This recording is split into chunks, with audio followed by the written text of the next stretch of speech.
അമേരിക്കയും ട്രംപും പിന്നെ ലോകവും. അമേരിക്കൻ ദേശീയതയെ ഉയർത്തിപ്പിടിക്കുന്ന ട്രംപ്. നാട്ടിൽ ഇനി മറ്റാരും പണിക്ക് വേണ്ട. മെക്സിക്കൻ അതിർത്തി അടച്ചു. അവിടുന്ന് ഇനി ആരും ഇങ്ങോട്ട് വരണ്ട. പനാമ കനാൽ ചൈനക്കാരൻ അങ്ങനെ നടത്തിക്കൊണ്ടു പോകണ്ട, ഞാൻ പിടിച്ചെടുക്കും.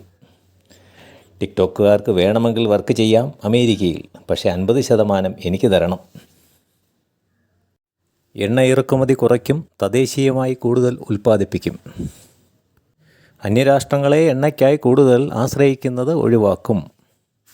കാലാവസ്ഥാ വ്യതിയാനം എന്തുതന്നെ ആയാലും അതിൻ്റെ പ്രത്യാഘാതങ്ങൾ നോക്കാതെ പ്രകൃതിയേക്കാൾ വലുതാണ് മനുഷ്യൻ എന്നുള്ള സങ്കല്പത്തിൽ വ്യവസായങ്ങളെ പ്രോത്സാഹിപ്പിക്കും. കുഴപ്പം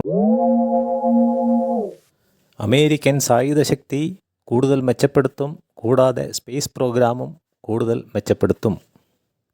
ചന്ദ്രനിൽ മനുഷ്യരെ വീണ്ടും എത്തിക്കും. ചൈനയുമായുള്ള അന്തർദേശീയ വ്യാപാരത്തിൽ കൗശലം കാട്ടി ചൈന അസമത്വം കാണിച്ച് കൂടുതൽ നാണ്യത നേടുന്നത് തടയും.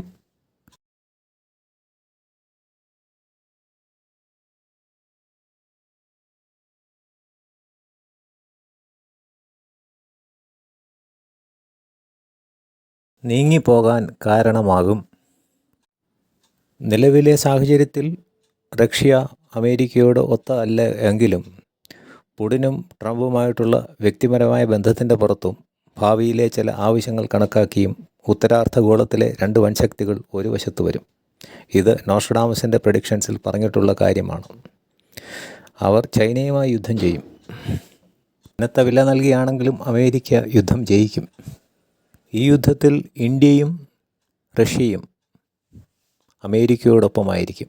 യൂറോപ്പിൽ നിന്നുള്ള ഒരു ശക്തനായ ഒരു യൂറോപ്യൻ രാജ്യം ചൈനയ്ക്ക് പൂർണ്ണ പിന്തുണ നൽകും. യുദ്ധാനന്തര അമേരിക്കയുടെ ശക്തി വലിയ അളവിൽ ക്ഷയിച്ച് കാണുമെങ്കിലും അത് പരിപൂർണമായിട്ട് ഒരിക്കലും ഇല്ലാതെയാവുകയില്ല. ചൈന പണ്ട് മുതൽക്കേ തൻ്റെ അയൽ രാജ്യങ്ങളെ കീഴ്പ്പെടുത്തി തൻ്റെ സാമ്രാജ്യങ്ങളാക്കാൻ ശ്രമിക്കുന്നതും അടുത്ത കാലത്ത് ഇസ്രയേൽ മറ്റു രാജ്യങ്ങളെ കീഴ്പ്പെടുത്തി തന്നോട് ചേർക്കാൻ ശ്രമിക്കുന്നതും അതുപോലെ തന്നെ റഷ്യ ഉക്രൈൻ്റെ സ്ഥലങ്ങൾ പിടിച്ചെടുക്കാൻ ശ്രമിക്കുന്നതുമെല്ലാം നാം ചേർത്ത് വായിച്ചാൽ വ്യക്തമായും 3-ാം ലോകമഹായുദ്ധത്തിൻ്റെ തുടക്കമാണ് എന്ന് കാണാൻ കഴിയും.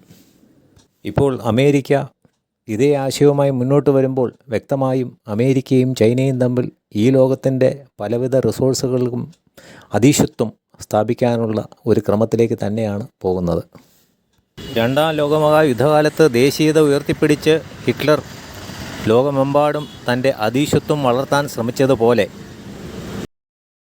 ലോകമഹായുദ്ധങ്ങൾക്ക് മുൻപേ തന്നെ ചരിത്രം നമ്മെ പഠിപ്പിക്കുന്നത് ശക്തി കുറഞ്ഞ രാഷ്ട്രത്തിനെ ശക്തി കൂടിയ രാഷ്ട്രം ആക്രമിക്കുകയും കീഴ്പ്പെടുകയും തൻ്റെ കൈവശം വയ്ക്കുകയും ഉപയോഗിക്കുകയും ചെയ്തു എന്നുള്ളതാണ്. പുതിയ ലോകക്രമം വരുമ്പോൾ അതിൽ സ്ഥാനമുറപ്പിക്കാനുള്ള തിരക്കിലാണ് പല രാജ്യങ്ങളും ഇന്ന്. ഉത്തരാർദ്ധഗോളത്തിലെ 2 വൻശക്തികൾ ഒരു സൈഡിൽ നിന്നും പൊരുതും. അവരുടെ കൂടെ ഭാരതമുണ്ടാകും. വിജയി അമേരിക്കയിൽ ജനിക്കും. ചൈനയായിരിക്കും മറുവശത്ത്.